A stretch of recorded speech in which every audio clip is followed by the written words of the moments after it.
데살로니가 전서 1장 말씀 봅니다.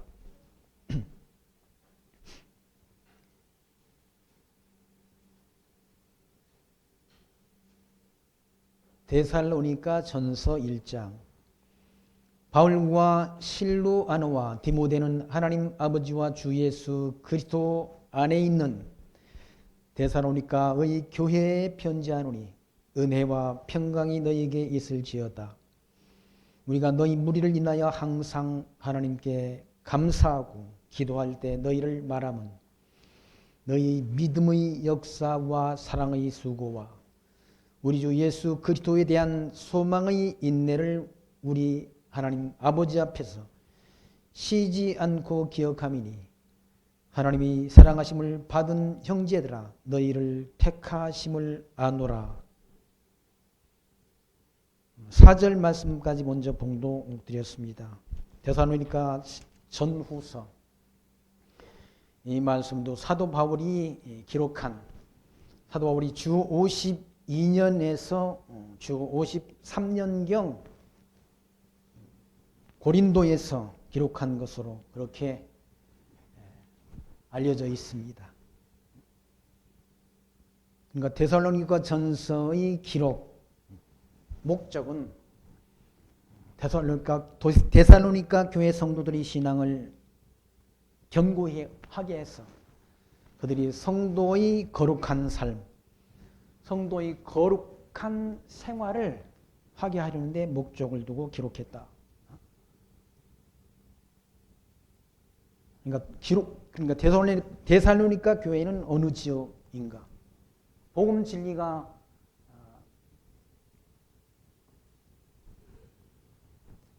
예루살렘으로부터 복음 진리가 전파됩니다.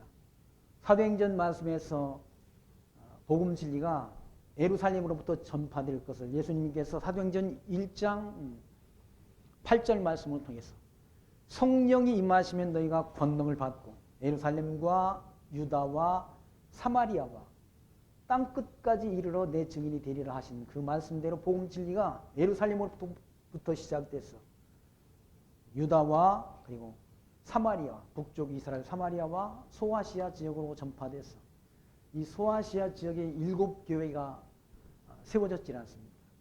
그리고 이 복음 진리가 또 그러니까 고린도 지역, 빌립보에 먼저 교회가 세워지고 데살로니가 지역의 복음 진리가 또 전파되는 마게도냐 반도, 그리스 반도의 복음 진리가 전파된 것이죠. 사도 바울은 노마에까지 가서 복음 진리를 전하다가 서바나는 가지 못한 채 순교한 그런 역사를 갖고 있지 않습니다. 그러니까 데살로니가 지역은 이 지역, 그리스 반도의 저 지역에 세워진 사도 바울과 바울을 통해서 세워진 교회인 거죠. 하나님께서 사도 바울을 이방인의 사도로 하나님이 택하셔서 이방 땅의 복음 진리를 증거케 하려고 하나님이 바울을 세워서 땅끝까지 복음 진리를 전파하도록 역사하신 사실을 우리가 사도행전의 말씀을 통해서 확인해 볼 수 있지 않습니다. 사도 바울은 아시아 지역으로 복음 진리를 전파하려는 그런 계획을 갖고 있었는데 아시아 지역으로 성령 하나님께서 가지 못하게 하시고 이 유럽 지역으로 복음 진리를 전파하도록 역사하셔서 이 복음 진리가 그러니까 소아시아 그리고 그리스 반도, 로마 그리고 유럽 전역의 복음 진리가 먼저 전파되는 그런 선교의 역사를 우리는 보게 되지 않습니다. 땅 끝까지 예루살렘으로부터 시작된 복음이 땅 끝까지 전파되면 그리스도가 예수님께서 다시 오신다는 그런 약속을 하신 바가 있지 않습니다. 그래서 데살로니가 전서는 성도의 거룩한 생활, 성도의 거룩한 생활,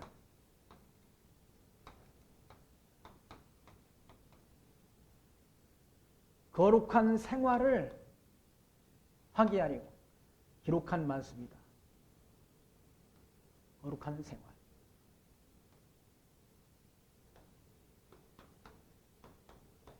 데살로니가 전서. 그러니까 성도는 거룩한 생활. 거룩하다는 말은 사실은 세상과의 그런 구별, 거룩한 구별, 성별이라는 그런 의미를 담고 있다고 볼 수 있는 거죠. 세상 사람들과의 그런 구별된 삶, 구별된 삶을 가리킨다는 거예요. 세상 사람들과는 구분되는 삶. 성경에서는 저는 이 성도의 거룩한 생활이라는 것을 로마서의 말씀을 통해서 로마서 12장 1절 이하의 말씀을 보면 사도 바울은 죄화물로 죽었던 우리를 그리스도의 복음으로 우리가 구원을 얻은 율법의 정죄로부터 우리가 구원을 얻은 하나님이 택한 백성들의 삶의 모습을 그 은혜에 감동된 삶을 살 것을 로마서 12장 1절 말씀을 통해서 너희 몸을 하나님이 기뻐하시는 거룩한 산 제사로 드리라. 그 산 제사가 뭔가? 너희는 이 세대를 본받지 말고 이 세상 사람들을 본받지 말고 타락된 저주받은 세상 사람들을 그런 삶의 모습을 본받지 말고 마음을 새롭게 함으로 변화를 받아 하나님이 기뻐하시고 선하시고 기뻐하시고 온전하신 뜻이 무엇인지 분별하도록 하라라고 일러준 바가 있지 않습니까? 그러니까 이 세상 사람들은 다 어둠의 영의 지배를 받지 않습니까? 어둠의 영을. 사단의 지배를 받는다. 어둠의 영이 사단 아닙니까? 사단. 저주받은 세상은 사단의 지배를 받는다는 얘기 누구나 다 할 것 없이. 너는 이렇게 더러운 거예요. 더럽고 속고 속이고 기만하는 세상. 거짓말을 하고도 얼굴이 뻔뻔한 세상. 왜 그런가? 사단의 지배를 받으면 세상 사람들은 사단의 지배를 받는다. 우리는 그럼 거듭나고 중생된 하나님이 택한 백성들은 누구의 지배를 받습니까? 성령 하나님이 지배를 받는다는 얘기죠. 성령. 그러니까 육체의 열매는 현재아니 시기, 질투, 살인, 동쟁, 시기약, 독 이런 것들이 육체의 소유에서 나오는 열매라. 성령의 열매는 사랑, 희락, 화평, 오래 참음, 자비, 양선, 온유, 충성, 절제의 열매라는 얘기예요. 그러니까 세상 사람들과는 구별되는 삶. 그러니까 하나님께서 구약시대 이스라엘 백성들을 가나안 땅, 애굽에서 나온 백성들을 가나안 땅을 정복하게 하시면서 하신 말씀이 이 가나안 땅에 들어가면 가나안 땅의 7 족속이 있다는 가나안 땅의 7 족속이 먼저 털을 잡고 살았지 않습니까? 하나님이 뭐라고 말씀하셨습니까? 모세를 통해서 이 가나안 땅 들어가면 가나안 땅 7 족속들을 어떻게 하라고 그랬어요? 아이로부터 늙은 이까지 하나도 남김없이 다 죽이라고 그랬다. 왜 죽이라고 했는가? 이 가나안 사람들이 그런 우상 숭배, 가나안 땅 사람들은 다 하나님 여호와가 아닌 이방신을 숭배하는 사람들이지 않습니까? 그 사람들의 행위를 본받지 못하게 하려고 다 죽이라고 한 거예요. 죽이라고. 하나님이 사악하셔서 그런 것이 아니라 하나님은 이 가나안 땅, 이스라엘 백성들은 하나님이 선택된 백성인데 택한 백성이 가나안 땅 들어가서 가나안 땅 족속들이 섬기는 그 우상, 하나님이 아닌 살아계신 신이 아닌 우상 숭배를 하지 못하게 하려고 이들을 다 죽여서 이들과 결혼하지 말라. 그런 이방인들과 통혼하지 말라.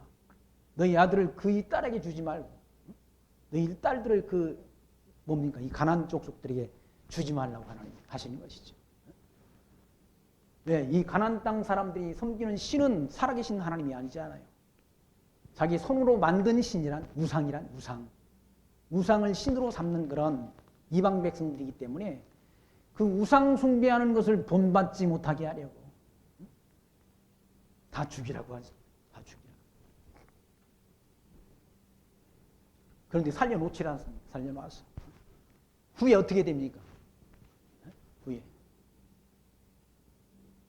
이 가나안 족속들이 이스라엘 백성들이 옆구리 가시가 된다. 가시가. 찔르는 가시가 된다.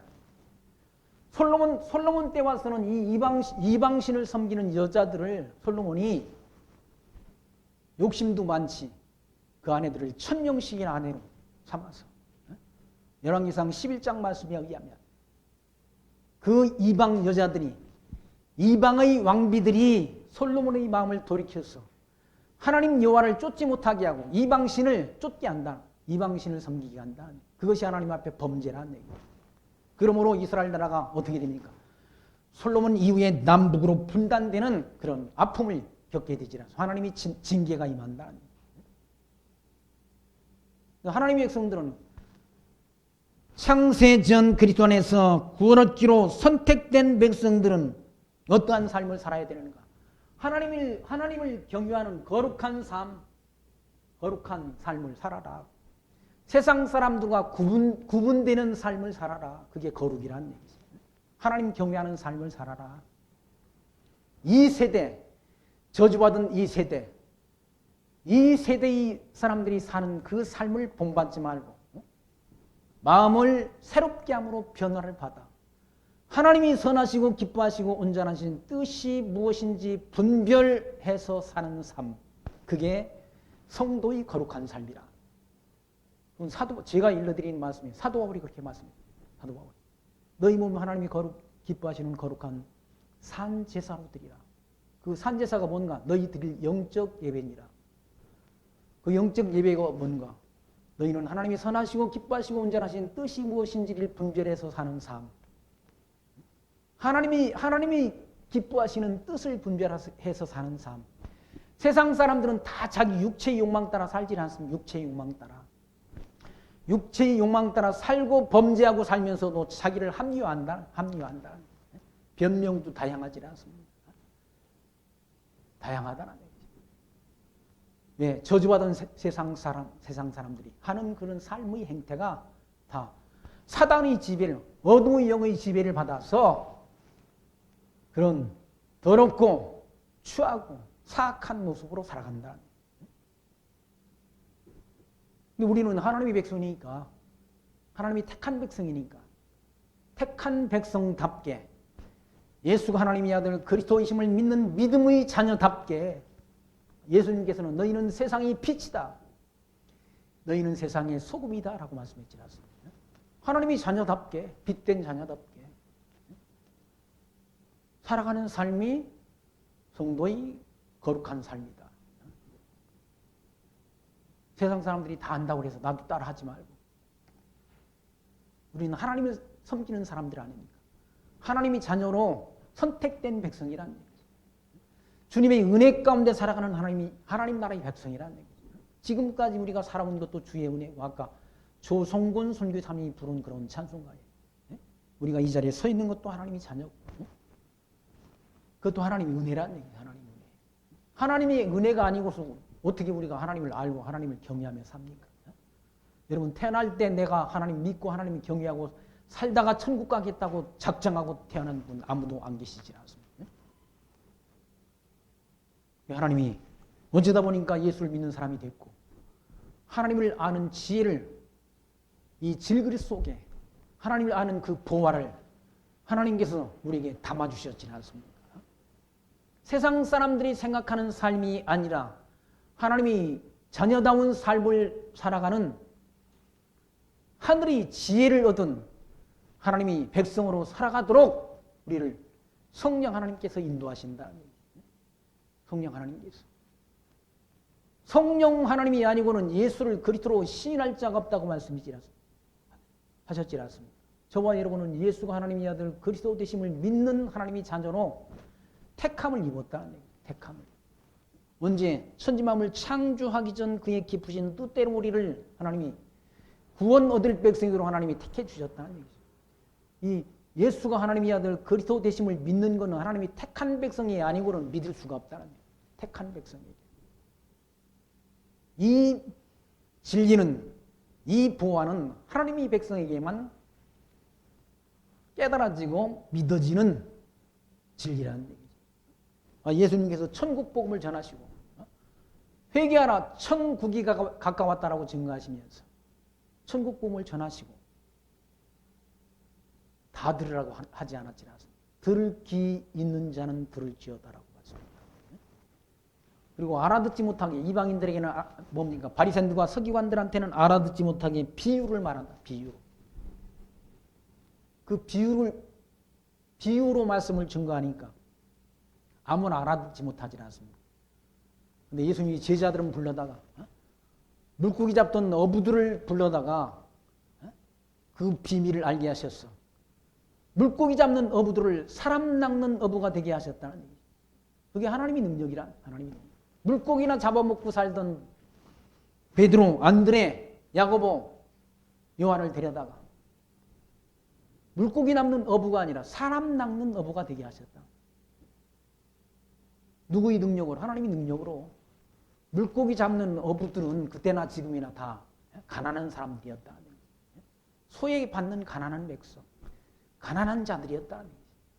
예수님께서 복음서 마태복음 5장에서 심령이 가난한 자는 복이 있다. 심령이 가난한 자가 복음을 먼저 듣는다. 부자들이 듣는 게 아니라 서기관과 바리새인과 대제사장 같은 부자들이 하나님의 말씀을 듣는 것이 아니라 복음을 듣는 것이 아니라 심령이 가난한 자들.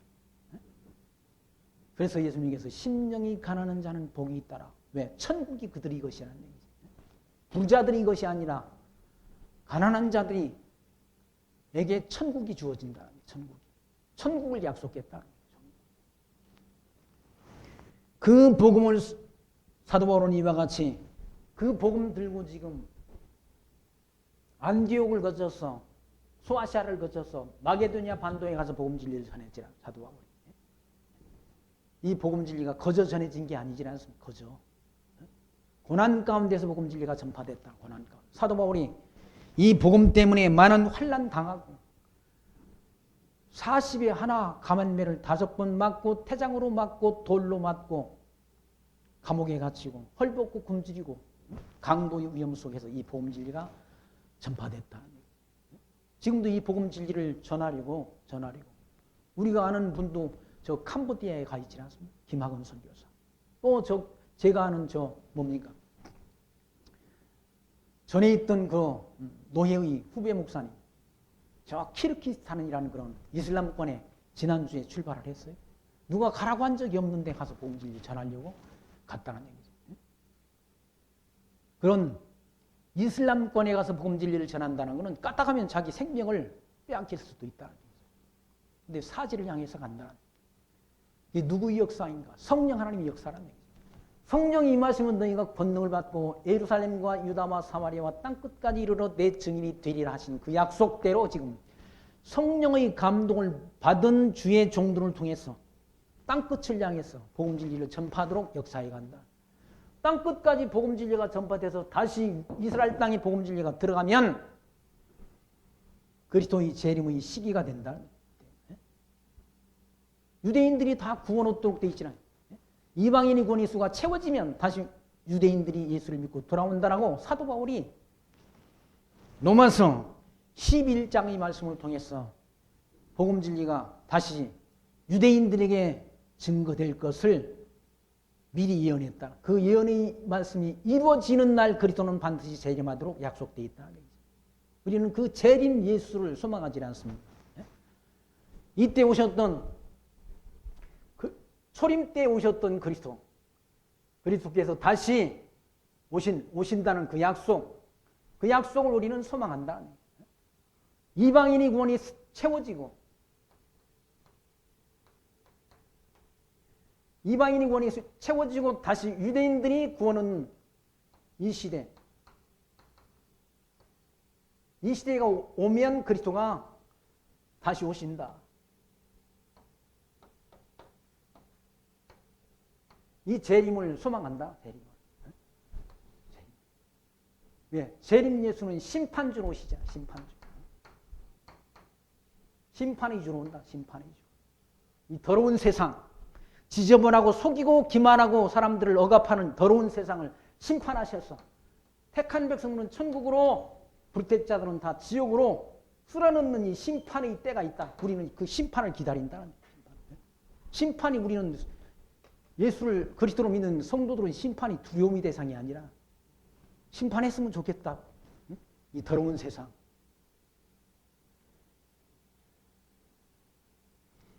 그런 그리스도의 재림을 지금 데살로니가 교회 성도들도 소망한다는 얘기죠.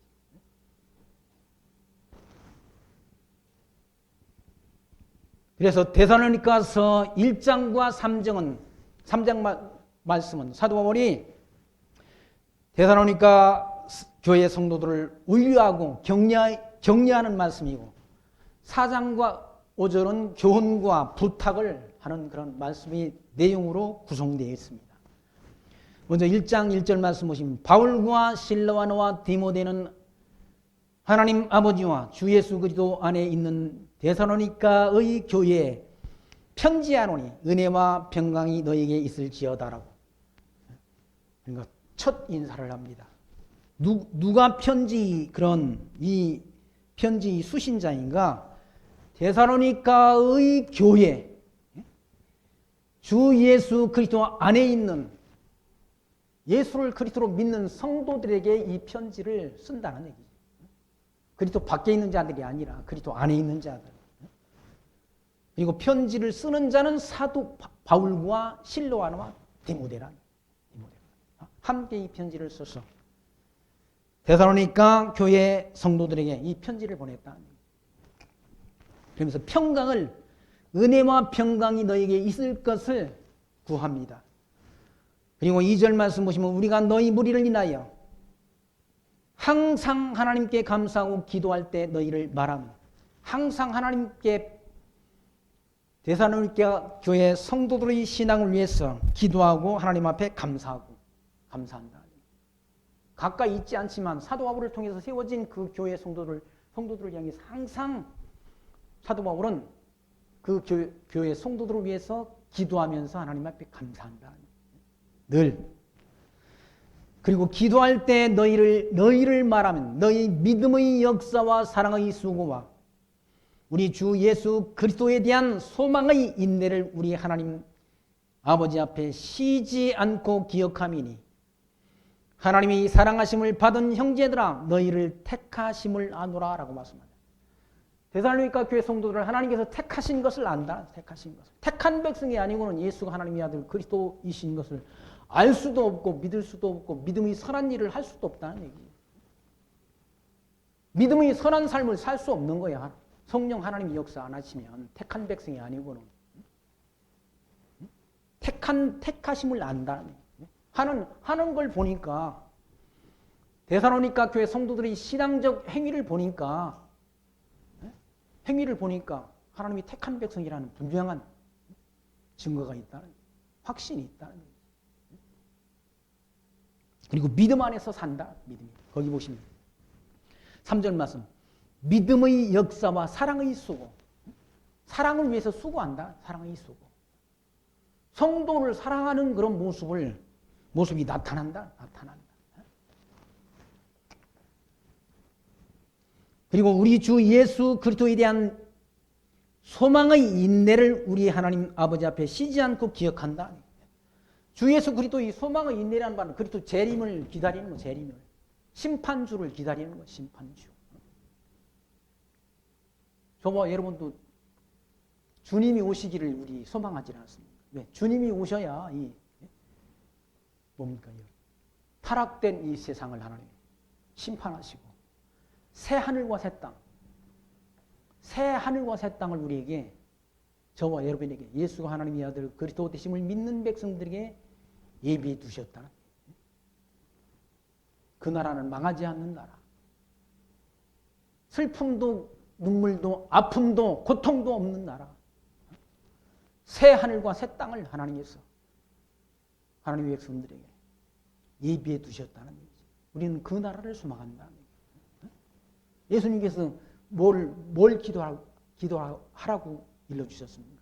무엇을 입을까 무엇을 먹을까 그거 구하지 말라. 그건 이방인들이 구하는 것입니다. 오직 너희는 그의 나라, 천국, 그의 의, 예수 그리스도를 구하라 라고 일러주셨지 않습니까? 그리하면 이 모든 것을 너희에게 더하시리라 일러주셨다. 이방인들이 구하는 것은 먹고 마시는 것 구한다. 먹고 마시는 것. 욕심이 한도 끝도 없어가지고 많이 가지고 있으면서도 또 더 가지려고 한다. 더 가지려고. 그게 인간이 타락된 인간의 육신의 본능이란. 가지려고. 땅을 뭐 어느 정도 가졌으면, 그러니까 정복자들, 과거의 정복, 알렉산더나 저 징기스칸 같은 경우 가장 광활한 영토를 점령했던 사람이 알렉산더라고 그러지라. 짧은 기간 동안 가장 많은 영토를 점령한 알렉산더가 20세 젊은 나이에 패권자가 돼가지고 짧은 나이에 엄청난 영토를 점령했는데 33살 나이에 죽었어요. 하나님이 불러갔다. 징기스칸이라는 그런 말을 타고 유럽까지 점령했던 거. 징기스칸이 어떻게 죽었는가? 말을 하도 잘 타는데 말에서 떨어져 죽었다. 낙마에 죽었다. 원숭이도 나무에 떨어질 때가 있는 거예요. 말을 그렇게 잘 타는데 말에서 떨어져 죽었다니까. 진시황은 어떻게 죽었는가? 중국을 통일했지 않습니까? 진시황이 통일해가지고 그 광활한 그 중국의 넓은 땅을 수레를 타고 왕이 타는 수레를 타고 그걸 순시하다가 마차 안에서 죽어 객사를 했다. 인간들이 욕심이라는 건 다 그런 거예요. 누리지도 못하고 죽는 거예요. 누리지도 못하고 다 먹지도 못하고 죽을 걸 많이 싸놓으려고 한다는 거예요. 제가 언젠가 우리 고향의 어린 후배도 아니고 어린 아이였죠. 시찬이라는 그런 우리 어머니 친구분이 손자가 우리 집에 놀러 오면 겨울에 마실이라고 하잖아. 겨울에 놀러 오면 뭐 시골에서 먹을 게 뭐 있습니까? 고구마를 쪄가지고 가져오면 지가 다 먹겠다고 그래. 지가 다 먹겠다. 자기 앞에 다 갖다 놓는다. 근데 그 아이가 먹고 가는 건 고구마 하나도 다 못 먹고 가. 그러는데 다 앞에다 갖다 놓고 나중에 그 할머니 품에서 고구마 한 쪼가리 먹고는 새끈새끈 잠자다가 가는 것이 돌아간다는. 인간의 욕심이 얼마나 대단합니까?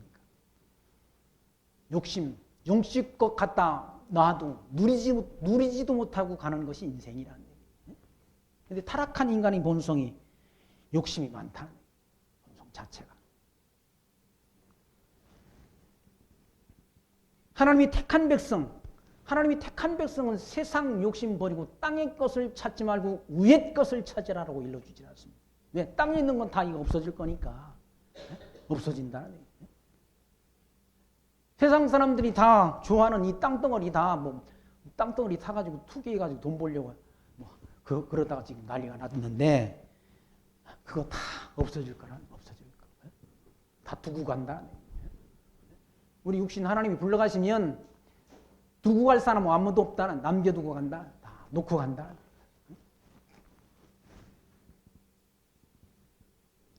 하나님이 우리를 택했다는 얘기죠. 그러면서 5절 말씀 보시면 이는 우리의 복음이 말로만 너희에게 이룬 것이 아니라 오직 능력과 성령과 큰 확신으로 된 것이니 우리가 너희 가운데서 너희를 위하여 어떠한 사람이 된 것은 너희 아는 바와 같으니라. 이 복음 진리가 큰 성령과 뭡니까? 능력과 큰 확신으로 왔다. 예수가 하나님의 아들 그리스도이심을 믿는 확신으로부터 왔다. 부활하신 주님, 성경이 확신, 우리로 하여금 확신을 갖게 한다. 확신.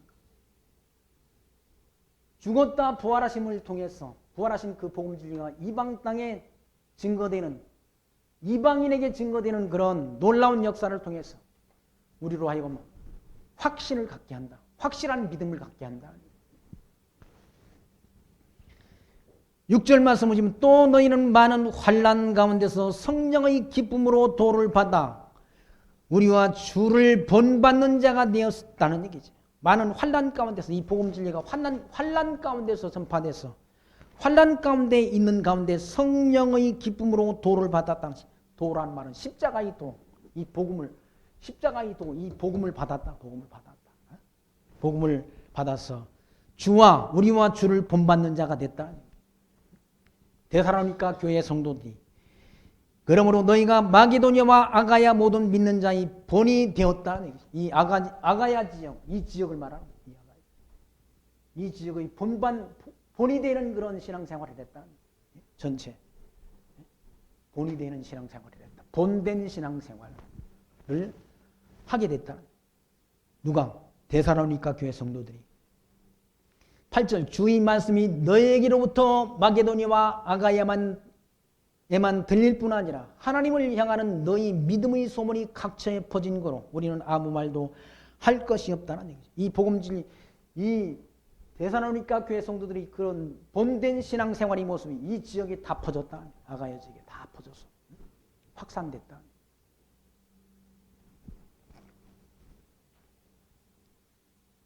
그러니 그 소문이 믿음이 신실한 믿음을 가진 그 데살로니가 교회 성도들의 신앙의 모습이 온 지역 아가야 지역에 다 퍼졌다는 얘기죠. 9절 말씀 저희가 우리에 대하여 스스로 고하기를 우리가 어떻게 너희 가운데 들어간 것과 너희가 어떻게 우상을 버리고 하나님께로 돌아와서 사시고 참되신 하나님을 섬기며 또 죽은 자들 가운데서 다시 살리신 그의 아들이 하늘로부터 강림하심을 기다린다고 말하니 이는 장래 노하심에서 우리를 건지시는 예수시니라 라고. 그리스도가 재림한다. 그리스도의 강림. 데살로니가 교회 성도들이 그리스도의 재림, 강림을 소망한다. 강림. 우리 소망은 그리스도 재림을 소망하는 것 아닙니까? 그리스도가 오셔서 심판하시고 불택자들을 다 심판해서 지옥으로 집어넣고 알고 본 예수님께서 씨 뿌리는 비유를 말씀하셨죠. 씨 뿌리는 비유를 말씀하시면서 추수꾼의 비유. 심판 때가 오게 되면 다 추수 때가 오게 되면 알곡은 타작을 해서 곡간에 드리고 쭉정이는 다 지옥으로 심판하신다는 그 심판의 주를 기다린다는 예수를 믿는 성도들은 심판의 주 그리고 우상을 버리고 세상 사람들은 다 우상 숭배하면 살지 않습니까? 예수를 그리스도로 믿지 않는 성도들은 다 우상 숭배하면 산다는 우상 숭배. 이 아테네 지역 사람들이 다 우상 숭배했잖아요. 아테네 사는 사람들. 사도행전 17장의 말씀에 의하면 다 우상들을 심지어는 이 그리스도 반대에 살던 사람들 가운데 알지도 못하는 신에게로라는 그런 단도 만들어 놓고 그걸 신으로 경배한다는 거죠. 그래서 사도 바울이 그 아테네 지역에 가서 뭘 전했는가? 그들에게 너희들이 알지 못하고 섬기는 그 신을 내가 알게 하리라 라고 말하면서 우주와 만물을 지으신 신께서는 천지의 주제이시니 우주 만물을 지으신 신께서는 천지의 주제이시니 손으로 지은 전에 계시지 아니하시고 또 무엇이 부족한 것처럼 사람의 손으로 섬김을 받는 신이 아니다라고 증거했지 않습니까? 오히려 하나님이 이 만드신 이 피조 세계를 하나님이 형상 따라 지은 인간들에게 삶의 터전으로 주시는 하나님이라는 얘기죠. 그러면서 너희가 그를 힘입어 그 창조주 하나님을 힘입어 살며 기동하며 있느니라 라고 말씀했다. 이거 우리가 존재한다는 것 사실은 우리를 존재하게 하시는 누가 계시다는 것, 하나님이 계시다는 것. 하나님이 우리를 존재케 안 하시면 우리는 그냥 다 생명의 기운을 걷어가시면 그냥 흙으로 돌아가는 게 인간이라는 거예요. 인간이 대단합니까? 인체의 구성 요소가 흙 플러스 하나님이 생기라는 얘기죠. 하나님이 생기를 하나님이 것 걷어가시면 우리는 흙으로 돌아가는 게 인생이라는 거예요. 뭐 잘나는 것 같지만 아무것도 아니에요. 아무것도 아니에요. 힘 있을 때 뭐 자기 힘으로 뭔가 이룰 것 같이 하지만 아무것도 아니라는 거예요. 인간은 하나님이 피조물이고 인생은 그날의 풀과 같으며 인생이 누린다는 영화는 그 풀의 꽃과 같으니 풀은 마르고 꽃은 떨어진다는 거예요. 그러나 하나님의 말씀만이 세세토록 있다라고 시편 기자는 찬양하지 않습니다. 인생이 건 하나님이 들이핀 풀과 같다. 그리고 인생이 누리는 이 땅에서의 영화라는 건 풀의 꽃과 같다. 아니, 열을 붉은 꽃이 없다고. 화무 11홍이라고 하지 않습니다.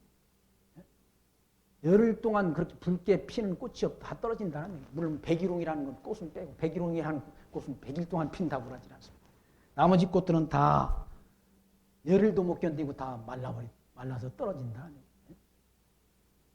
그러나 하나님 말씀, 주의 말씀은 세세토록 있다는 얘기예요. 언제까지? 심판의 때까지 있다는 얘기예요. 그리고 말씀대로 다 이루어진다. 말씀대로.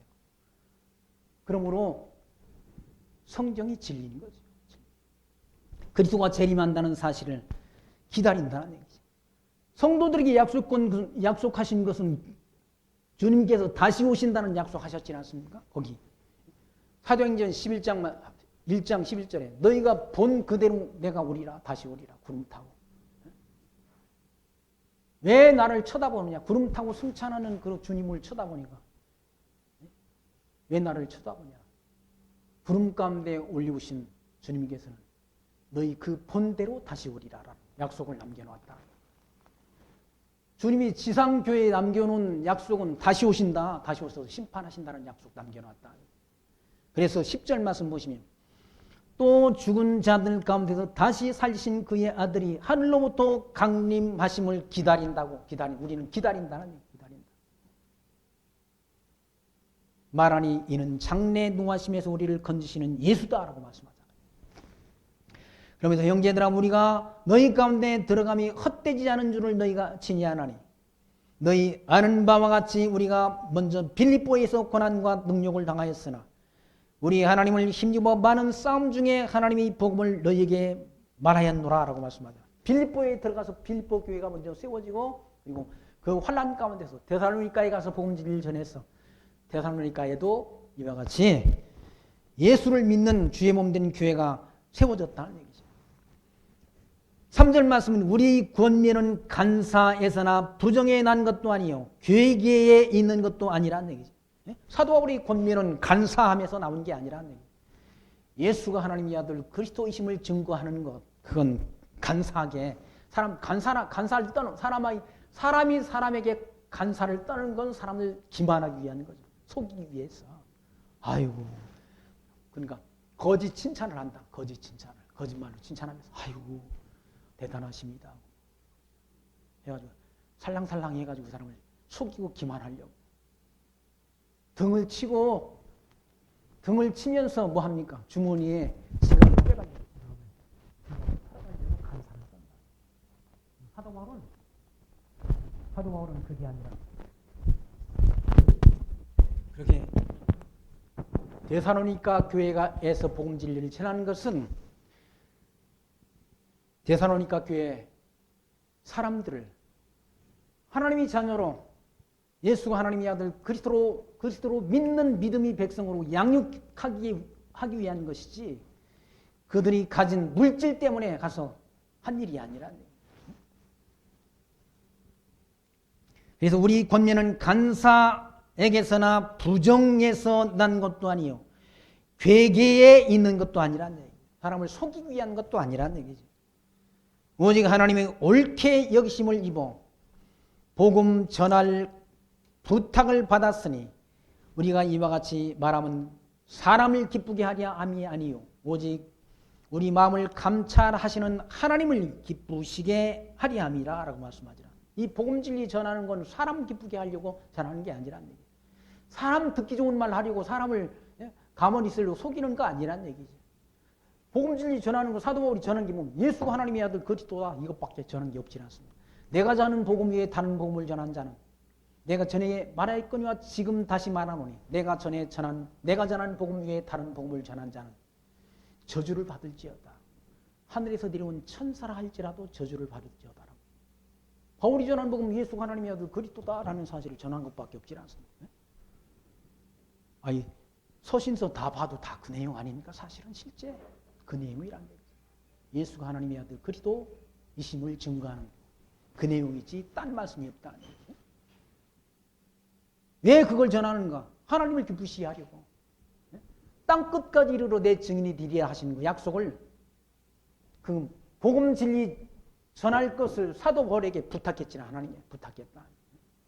이방 땅에 복음 진리를 전할 사도를 불러서 이와 같이 이방인에게 복음 진리를 증거하는 사역자로 하나님이 택하시고 불러서 그런 사명을 주었다는 얘기죠. 그 사명을 이루려고 하는 것이지 무슨 이 복음 진리를 전해놓고 뭘 얻기 위해서 대가를 받기 위해서 전하는 거 아니라는 얘기죠. 사도 바울이.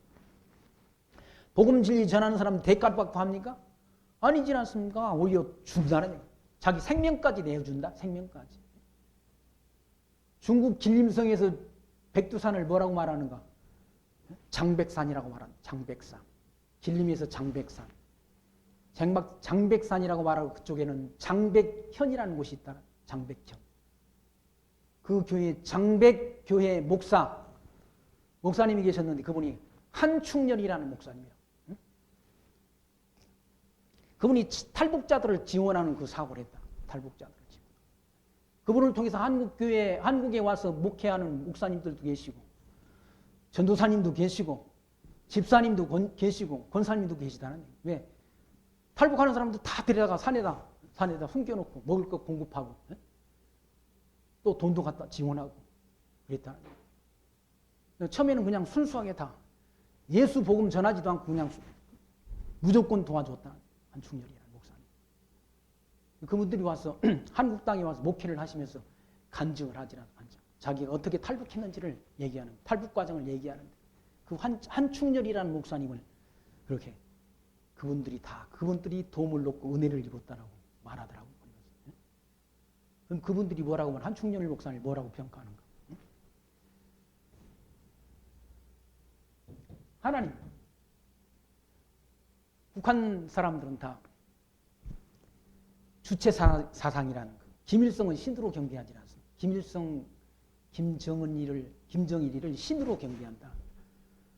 북한 당이 그 김일성이, 김정일이 그 뭐니까 우상, 그 동상이 몇 개나 있는지 혹시 아십니까? 38,000개, 38,000개.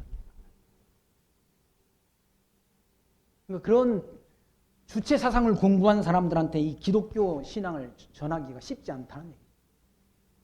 근데 그 한충렬 목사님, 장백교회의 한충렬 목사님이 그들을 극진히 섬겨줬다. 무슨 대가를 받은 게 아니라는 얘기죠. 한밤중이라도 전화하면, 탈북자가 전화하면 그분이 득달같이 달려온다. 근데 어떤 전도사님이 그래요. 자기는 북한 그런 주체 사상이 찌들어 있었는데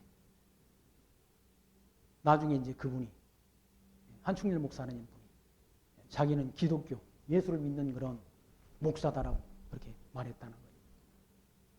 그게 이해가 안 돼가지고 기독교 목사라고 그러니까 도움을 받던 사람들이 몇 사람은 그냥 갔다는 거예요. 나는 목사의 도움을 안 받겠다고 갔는데 자기도 따라 나와가지고 한참 있다 며칠 있다가 가만히 보니까 또 가고 싶은 마음이 생기더라는 거예요.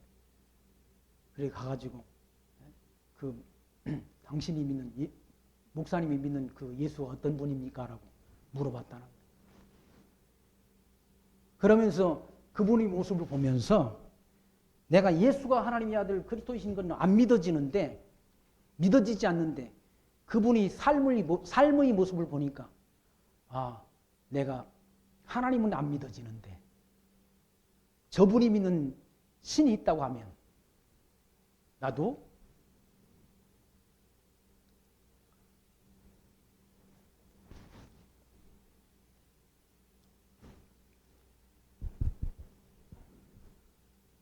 자기도 한번 믿고 싶다라는 거예요. 생각이 들었다.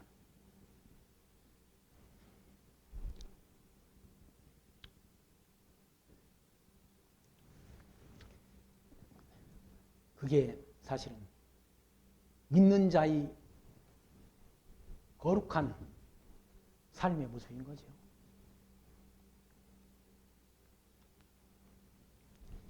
진짜 살아계신 하나님을 확증하고 믿는 건 어려운데 그분이 삶을 보니까 한충렬 목사라는 분의 삶을 보니까 저분이 믿는 신이라고 한다면 나도 한번 믿어보고 싶다는 그런 마음이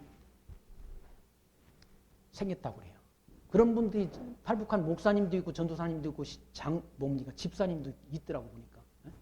한충렬 목사라는 분이 나는 얼굴을 본 적이 없어. 나 길림에 우리도 몇 번 갔는데 장백교회라는 얘기 듣지 못하고 그 한충렬 목사라는 분이라는 그런 말도 못 들었는데 저도 그분이 존경스러워요. 근데 그분이 순교했지 않습니다. 북한에서 보낸 그런 뭡니까? 보위부 요원들한테 순교를 당했다는 얘기죠.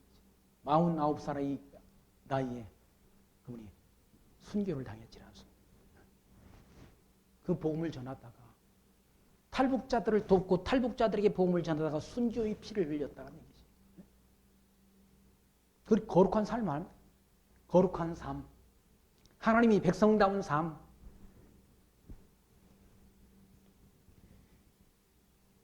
오절 말씀 보시면 너희도 알거니와 우리가 아무 때에도 아첨의 말이나 탐심의 탈을 쓰지 아니하는 것을 하나님이 증거한다는 얘기죠. 진짜 복음 진리 전하는 자는 아첨 떨거나 욕심 부리거나 물질에 대한 욕심 아닙니까? 탐심이라는 말은 물질 욕심 아니에요? 물질 욕심. 부리지 않았다는 얘기죠. 성도들이 영혼 구원에 관심을 가졌지 그들이 가진 물질에 관심이 없었다는 얘기죠. 한국교회도 뭐가 문제입니까?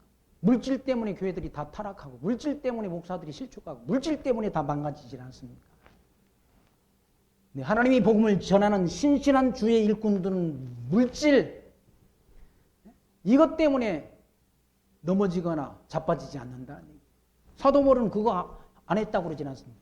너희도 알거니와 우리가 아무 때에도 아첨의 말이나 탐심의 탈을 쓰지 아니하는 것을 하나님이 증거한다는 얘기예요. 사꾼들은 어떻습니까? 거짓 사꾼들은 양의 옷을 입고 너에게 나오나 속에는 노략질하는 일이라고. 예수님께서 마태복음 7장 15절에 말씀하시나 사꾼들을 향해서 사꾼들은 양의 옷을 입고 나온다. 양처럼 순한 모습으로 나타나지만 그 속에는 그 마음속에는 양을 노략질하는 일이 마음이 있다. 일이 마음. 그러니까 얼굴은 양인데 꼬랑지는 뭔가 일이 꼴이야. 일이 꼴. 누가 사꾼이 그렇다. 사꾼. 가짜들이 그렇다. 가짜들이. 그러나 사도 바울은 아무 때도 아첨의 말이나 탐심의 탈을 쓰지 아니하는 것을 하나님이 증거한다는 얘기. 우리가 그리스도의 사도로 능히 존중할 터이나 그러나 너희에게든지 다른 얘기든지 사람에게는 영광을 구치 아니한다. 사람들한테 영광 구하지 않는다는 얘기. 사람들에게. 오직 우리가 너희 가운데서 유순한 자 되어 유모가 자기 자녀를 기름같이 하였으니 우리가 이같이 너희를 사모하여 하나님이 복음으로만 아니라 우리 목숨까지 너희에게 주기를 즐기하면 너희가 우리의 사랑하는 자 됨이니라 라고 말씀. 목숨까지 줬다. 아까 말씀드린 것처럼 한창렬 목사가 북한 땅의 복음 진리를 전하기 위해서 자기 생명을 바쳤지 않습니까? 생명을. 물질만 준 것이 아니라 자기 생명을 내어줬다는 얘기죠. 바울도 지금 복음 진리 전하다가 생명 얼마나 있으면 로마에 가서 순교하지 않습니까? 사도 바울이 순교한다. 뭐 때문에? 복음 때문에. 이 복음 진리 때문에. 복음 진리 전해서 밥 먹고 살려고 하는 거 아니라는 얘기죠. 먹고 살기 위해서 복음 전하는 건 아니라는 얘기죠. 복음 전해놓고 막 다 팔아가지고 뭡니까? 수입으로 잡는 거는 그건 사꾼이죠. 사꾼. 사꾼들은 성도들 영혼에 관심이 있는 것이 아니라 그가 가진 주머니 돈에 관심이 있다. 물질에 관심이 있다. 그러나 복음 진리 증거하는 그런 주의 신실한 종들은 이 복음 진리를 전하기 위해서 자기 생명까지 목숨까지 주기를 즐겨한다. 목숨까지 너희에게 주기를 즐겨하면 너희가 우리 사랑하는 자가 됨이니라. 형제들아 우리의 수고와 애쓴 것을 너희가 기억하리니 너희 아무에게도 누를 끼치지 아니하려고 밤과 낮으로 일하면서 너에게 하나님의 복음을 전파하노라라고. 밤과 낮으로 일하면서 복음 진리를 전해줬다. 밤과 낮으로. 낮과 밤으로 일하면서. 손으로 일하면서 복음 진리를 전했다.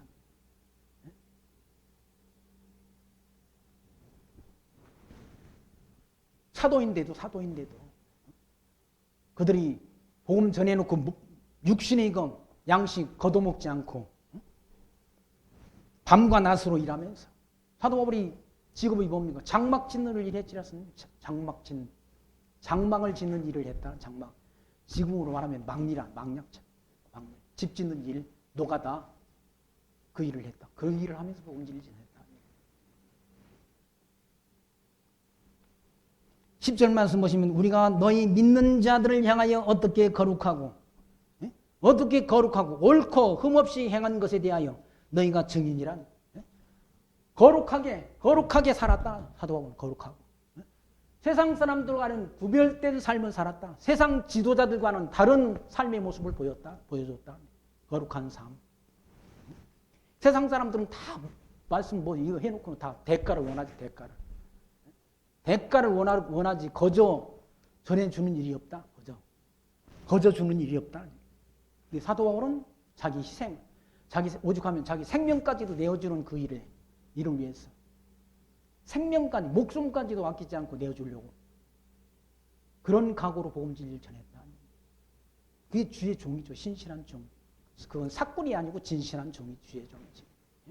진실한 종이 아닌 자들은 사꾼이라는 얘기예요. 예수님께서 마태복음 말씀 가운데 나더러 주여 주여 하는 자마다 다 하나님 나라 들어갈 것이 아니라 하나님이 뜻대로 하는 자야 하나님 나라 들어간다라고 말씀하셨어요. 그때 마지막 주님께서 심판하실 때 많은 사람들이 내가 주의 이름으로 귀신도 쫓아내고 주의 이름으로 내가 권능을 행했다라고 말한다고 그랬지 않습니까? 그때 주님께서 뭐라고 말씀하신다고 그랬습니까?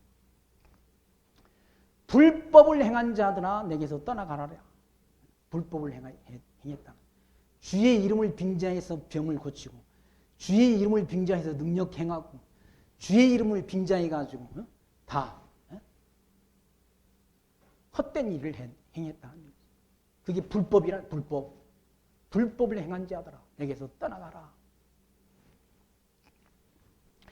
사도 바울은 이와 같이 우리가 너희 믿는 자들을 향하여 어떻게 거룩하고 옳고 흠없이 행한 것에 대하여 너희가 증인이요 하나님도 그러하시도다.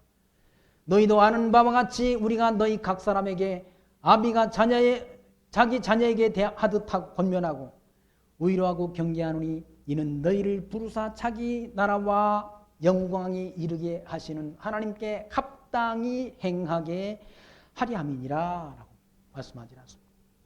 우리를 불러서 하나님 나라 영광이 이르게 하시는 하나님께 합당한 삶을 살게 하고 합당한 거룩한 삶을 살게 하리고 거룩한 삶. 하나님 앞에 합당한 삶이 거룩한 삶은 구별된 삶, 성별된 삶, 세상 사람들과는 다른 삶.